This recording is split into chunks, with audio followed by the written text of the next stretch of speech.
ជំរាបសួរសួស្តីបងប្អូនទាំងអស់គ្នាថ្ងៃនេះយើងមកឆាឆ្អឹងខ្ចីទ្រូងម៉ន់បែបហិល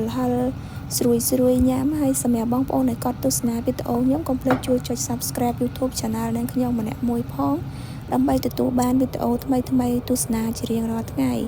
ហើយសម្រាប់វិធីធ្វើគឺងាយស្រួលឥឡូវបងប្អូនមកទស្សនាទាំងអស់គ្នាមុនដំបូងនេះគឺខ្ញុំមានឆ្អឹងទ្រូងម៉ន់ខ្ញុំលាងទឹកសម្អាតឲ្យស្អាតហើយយកទៅបំពងសិនមុននឹងយើងយកទៅឆាហើយសម្រាប់ការបំពងបើសិនជាបងប្អូនមានម្សៅស្រួយបងប្អូនចង់ឲ្យស្រួយខ្លាំងបងប្អូនប្រឡាក់ជាមួយនឹងម្សៅស្រួយយកទៅបំពងណាគឺឆាប់ស្រួយហើយវាឆ្ងាញ់តែសម្រាប់ខ្ញុំគឺអត់មានម្សៅស្រួយគឺខ្ញុំបំពងយកហ្មងណាឥឡូវនេះគឺយើងចាប់ដើមបំពងរហូតតតែឆ្អឹងទ្រូងម៉ន់យើងឡើងស្រួយ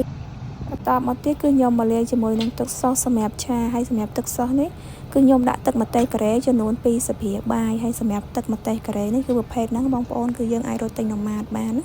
ហើយខ្ញុំដាក់ជាមួយស្ករស1ស្លាបព្រាបាយម្សៅស៊ុបកន្លះស្លាបព្រាបាយខ្ញីចិញ្ច្រាំមើមខ្ទឹមចិញ្ច្រាំហើយបន្តមកទៀតគឺខ្ញុំដាក់ជាមួយនឹងប្រេងខ្យងប្រហែលជា1ស្លាបព្រាបាយទៀតហើយខ្ញុំចាក់ទឹកស៊ីអ៊ីវចូលប្រហែលជា1ស្លាបព្រាបាយហើយនឹងប្រេងល្ងចំនួន1ស្លាបព្រាបាយហើយទឹកឃ្មុំបន្តិចហើយខ្ញុំចាក់ទឹកសុទ្ធយើងបន្តិចមកចូលយើងកូរឲ្យសព្វហើយសម្រាប់គ្រឿងក្រៅបងប្អូនលាយស្មានមើលតាមសាច់មាន់របស់យើងបើសិនជាសាច់មាន់តិចបងប្អូនដាក់គ្រឿងតិចជាងហ្នឹងព្រោះខ្លាចប្រៃអញ្ចឹងណាឥឡូវនេះគឺឆ្អឹងទ្រូងម៉ន់យើងចាប់ដើមឡើងស្រួយហើយយើងស្រង់ចេញទុកឲ្យឆ្អឹងទ្រូងម៉ន់ហ្នឹងវាថាស្រស់ប្រេងតិចសិនហើយយើងចាប់ដើមបន្តចៀនទៀតទៅចៀនពងឡើងស្រួយអស់ណាយើងធ្វើច្រើនយើងពងឲ្យអស់បងប្អូនហើយសម្រាប់ទឹកសុសគឺមានពណ៌បែបហ្នឹងរាងក្រហមអញ្ចឹងគឺយើងប្រើទឹកម្ទេសការ៉េឥឡូវនេះមើលទៅឆ្អឹងទ្រូងម៉ន់គឺអត់តាន់ស្រួយហើយយើងចាប់ដើមបន្តកូរយើងដាក់ភ្លើងតិចកូររហូតតតែប្រែពណ៌ទៅជាក្រហមហើយឡើងស្រួយអញ្ចឹងបងប្អូនហើយចាំយើងស្រង់ចេញណាដើម្បីឲ្យវាស្រស់ប្រេងហើយមុនយើងយកទៅឆាយើងស្រស់ប្រេងឲ្យអស់សិនឥឡូវនេះគឺឆ្អិនហើយខ្ញុំស្រស់ប្រេងសិនណាខ្ញុំស្រង់ចេញដាក់កញ្ឆែងដាក់ក្រាស់ពីក្រោមអញ្ចឹងឲ្យវាបឺតជាតិប្រេងណាហើយសម្រាប់នេះគឺជាម្ទេសផ្លោកការ៉េគឺខ្ញុំហាន់តូចអញ្ចឹងមកសម្រាប់ម្ទេសនេះគឺអត់សូវហិលទេឥឡូវគឺខ្ញុំដាំឆ្នាំងខ្ទះឲ្យក្តៅហើយខ្ញុំដាក់ឆ្នាំងខ្ទះឲ្យក្តៅខ្ញុំយកទឹកសុសដែលយើងលេងបាញ់មិញហ្នឹងយើងយកទៅចាក់ចូលក្នុងឆ្នាំងខ្ទះ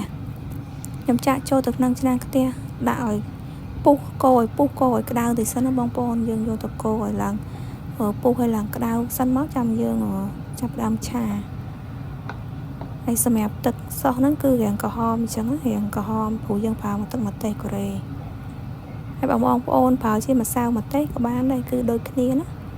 ឥឡូវនេះគឺចាប់ដើមឡើងពុះហើយយើងកូររហូតតតែទឹកសុសរបស់យើងពុះខ្លាំងហើយរាងរីងទឹកបន្តិចណា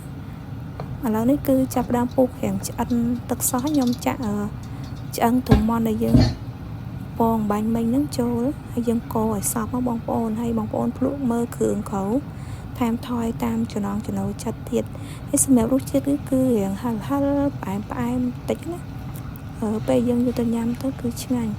ឥឡូវនេះគឺខ្ញុំថែមជាមួយល្ងសហើយនឹងដាក់ម្ទេសផ្លោកការ៉េចូលគឺរួចរាល់ជាការស្រេចឲ្យបងប្អូនទាំងអស់គ្នាហើយបើសិនជានិយាយទៅមានខុសឆ្គងអីសូមបងប្អូនទាំងអស់គ្នាអភ័យទោសផងឥឡូវនេះគឺឆ្អិនហើយបងប្អូនគឺយើងអាចញ៉ាំបានហើយសម្រាប់រូបមន្តនេះបងប្អូនអាចសាកយកទៅធ្វើញ៉ាំបានគឺធានាថាឆ្ងាញ់ហើយអរគុណបងប្អូនទាំងអស់គ្នាសូមជម្រាបលាជួបគ្នានៅវីដេអូក្រោយទៀត